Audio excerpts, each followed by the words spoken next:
PCS अधिकारी ज्योति मौर्य की शादी के वक्त अध्यापिका होने के दावे को आलोक मौर्य के गांव वालों ने सिरे से खारिज कर दिया। गांव के लोगों का दावा है कि आलोक मौर्य से शादी के समय ज्योति मौर्य सिर्फ इंटरमीडिएट पास थी।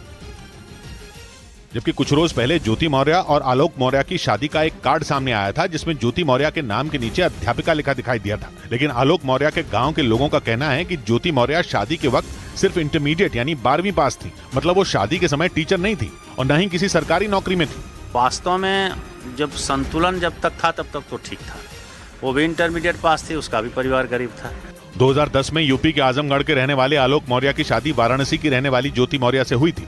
आलोक के गांव वालों के मुताबिक दोनों के घर वाले एक दूसरे को पहले से ही जानते थे और आलोक मौर्य के बारे में ज्योति को भी सब कुछ पता था। यही नहीं, ज्योति मौर्य और आलोक मौर्य की इसी शादी के कार्ड पर आलोक के दोस्त रामकृष्ण चौरसिया ने सवाल उठा दिए। उन्होंने शादी के कार्ड से छेड़छाड़ कर उसमें आलोक के नाम के नीचे ग्राम पंचायत अधिकारी लिखने का शक जताया, क्योंकि रामकृष्ण चौरसिया का दावा है कि उन्होंने ही आलोक मौर्य और ज्योति मौर्य की शादी का कार्ड छपवाया था। उस दौरान आलोक के नाम के नीचे ग्राम पंचायत अधिकारी नहीं लिखा था। लेकिन कुछ रोज पहले सामने आए इस शादी के कार्ड में आलोक के नाम के नीचे ग्राम पंचायत अधिकारी लिखा नजर आया। इसी आधार पर ज्योति मौर्य ने आलोक पर झूठ बोलकर शादी करने का आरोप मढ़ दिया। लेकिन आलोक के दोस्त ने इसे झूठा बताते हुए कार्ड से छेड़छाड़ किए जाने का शक जताया। जानते हैं फोटोशॉप का जमाना है, कोई कहीं से लिख के चीट कुछ भी चेंज कर सकता है।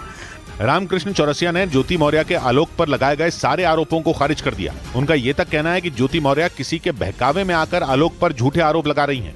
और इसी दौरान पीसीएस अधिकारी ज्योति मौर्य पर आलोक के दोस्त रामकृष्ण चौरसिया ने भी गंभीर आरोप लगाए। उनका आरोप है कि ज्योति मौर्य जानबूझकर आलोक को परेशान करने के लिए उन्हें उनकी बेटियों से मिलने नहीं दे रही, जबकि पिछले कई महीनों से आलोक अपनी बेटियों से मिलने की कोशिश में है।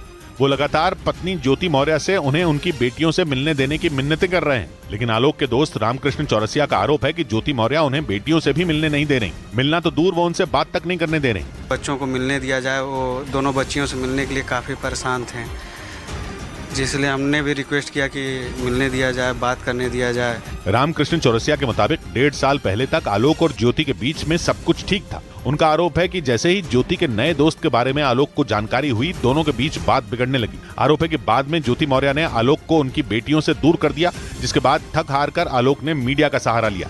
और इस बीच आलोक के दोस्त रामकृष्ण चौरसिया ने यह भी दावा किया कि कुछ साल पहले आलोक के पिता ने यूपी के प्रयागराज में ज्योति मौर्य के नाम लाखों की जमीन खरीदी थी, जबकि एसडीएम ज्योति मौर्य ने शादी के बाद आलोक मौर्य पर दहेज मांगने का आरोप लगाया और नहीं देने पर आलोक मौर्य पर प्रताड़ित करने का भी आरोप मढ़ा। लेकिन इस मामले में नया मोड़ तब आ गया जब आलोक के दोस्त रामकृष्ण चौरसिया ने एक सनसनीखेज दावा किया। उनका दावा है कि ज्योति मौर्य के एसडीएम बनने के बाद आलोक के पिता राम मुरारी मौर्य ने उत्तर प्रदेश के प्रयागराज में करीब 50 लाख रुपए की जमीन उनके नाम पर ली थी। रामकृष्ण चौरसिया के मुताबिक उस दौरान आलोक के पिता प्रिंसिपल के पद से रिटायर हुए थे और उन्होंने सारा पैसा जमीन में लगा दिया था। 40 से 50 लाख रुपया ऑन रिकॉर्ड खाते में ट्रांसफर किया है इनको, उसके खाते में ट्रांसफर किया। उस पैसे से ज्योति के नाम पे उन्होंने जमीन ली। इसी आधार पर आलोक के दोस्त ने ज्योति मौर्य के दहेज मांगने के आरोपों को नकार दिया, जबकि ज्योति मौर्य का आरोप है कि आलोक और उनके घर वालों ने उनसे 50 लाख रुपए और मकान की डिमांड की थी। इस बीच पीसीएस अधिकारी ज्योति मौर्य के जानने वाले होमगार्ड कमांडेंट मनीष दुबे का एक वीडियो सामने आया, जिसमें उन्होंने ज्योति मौर्य के पति आलोक मौर्य पर हमला बोला और उन्हें लेकर कई बातें कही। मनीष दुबे वही हैं जिन पर आलोक ने ज्योति मौर्य से संपर्क में होने का आरोप लगाया और उनका यह भी आरोप है कि मनीष दुबे के साथ मिलकर ज्योति मौर्य उनकी हत्या की साजिश रचने में जुटी हैं। आलोक मौर्य ने मनीष दुबे की होमगार्ड मुख्यालय में शिकायत भी की थी। लेकिन अब होमगार्ड कमांडेंट मनीष दुबे का एक वीडियो सामने आया, जिसमें उन्होंने आलोक मौर्य पर बड़ा हमला बोला। वीडियो में मनीष दुबे ने आलोक मौर्य के उस दावे पर सवाल उठाए जिसमें उन्होंने पत्नी ज्योति को पढ़ा लिखाकर अधिकारी बनाने का दावा किया था। हालांकि विवाद में अपना नाम आने से वो परेशान भी दिखे। तो मुझे लगता है कहाँ मैं इन सब चीजों में आगे फंस गया, इससे अच्छा तो मैं जो है दूर रहता। सूत्रों के मुताबिक एसडीएम ज्योति मौर्य विवाद में मनीष दुबे का नाम सामने आने के बाद उनका ट्रांसफर किया गया। उन्हें यूपी के महोबा में होमगार्ड का जिला कमांडेंट बना दिया गया।